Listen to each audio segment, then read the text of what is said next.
Hi guys, welcome to AV talks. So Bigg Boss updates, Bigg Boss Agni Pariksha ನಡೀತಾ ಇದೆ. So Bigg Boss Agni Pariksha ನಡೀತಾ ಇರೋದು ನಿಮಗೆಲ್ಲರಿಗೂ ಗೊತ್ತೇ ಇದೆ. ಜಿಯೋ ಹಾಟ್‌ಸ್ಟಾರ್ ಸ್ಟ್ರೀಮಿಂಗ್ ಆಗ್ತಿದೆ, ಆಮೇಲೆ ಕಲರ್ಸ್ ಕನ್ನಡದಲ್ಲಿ ಬರ್ತಾ ಇದೆ 9:30ಗೆ. ಸೊ ನಿಮಗೆ ಗೊತ್ತಿರೋ ಹಾಗೆ ಯಾವತ್ತೂ ಮಾಡದೇ ಇರೋ ಥರ ಈ ಬಿಗ್ ಬಾಸ್ ಅಗ್ನಿ ಪರೀಕ್ಷೆ ಫಸ್ಟ್ ಟೈಮ್ ಮಾಡ್ತಿರೋದು. ನಿಮ್ಗೆ ಹೇಗೆ ಅನಿಸ್ತಾ ಇದೆ? ಕಾಮನ್ಸ್ಗಾಗಿ ಇಟ್ಟಿರೋ ಈ ಅಗ್ನಿ ಪರೀಕ್ಷೆ ಕರೆಕ್ಟಾಗಿ ನಡೀತಾ ಇದೆಯಾ ಇಲ್ವಾ? ಜಡ್ಜಸ್ ಯಾವಾಗ ಹೇಗೆ ನಡೆಸ್ತಾ ಇದ್ದಾರೆ, ಯಾವ ಥರ ಟಾಸ್ಕ್ ಕೊಡ್ತಾ ಇದ್ದಾರೆ ಅಂತ ನಿಮ್ಗೆ ಹೇಗೆ ಅನಿಸ್ತಾ ಇದೆ? ಸೊ ನನಗೆ ಅನಿಸ್ತಾ ಇದೆ, ಜಡ್ಜಸ್ಸು ಕಾಮನಾಗಿ ನಾರ್ಮಲ್ ಟಾಸ್ಕ್ ಕೊಟ್ಟು ಎಲ್ಲರನ್ನೂ ಸೆಲೆಕ್ಟ್ ಮಾಡ್ತಿದ್ದಾರೆ ಅಂತ ನಂಗೆ ಅನಿಸ್ತಾ ಇದೆ. ಇನ್ನು ಪ್ರಾಪರ್ಟೀಸ್ ಕೊಟ್ಟು ತುಂಬ ಆ್ಯಕ್ಟಿವಿಟೀಸ್ ನಡೆಸಿ ಮಾಡ್ಬೋದು. ಬಟ್ ಕೊಟ್ಟಿರೋ 60 ಜನದಲ್ಲಿ ಅವರು ಫಿಲ್ಟ್ರ್ ಮಾಡಿ 15 ಜನನ ಸೆಲೆಕ್ಟ್ ಮಾಡಬೇಕು.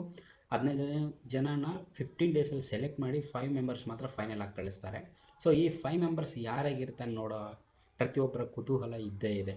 ಸೊ ಇದೇ ಥರ ಬಿಗ್ ಬಾಸ್ ಅಗ್ನಿ ಪರೀಕ್ಷೆ ಕಂಟೆಂಟ್ ಆಗಲಿ ಅಥವಾ ಅದರ ಅಪ್ಡೇಟ್ಸ್ ಆಗಲಿ ನಿಮಗೆ ಬೇಕೇ ಬೇಕು ಅಂದರೆ ನಮ್ಮ ಪೇಜ್ನ ಫಾಲೋ ಮಾಡ್ಕೊಳ್ಳಿ.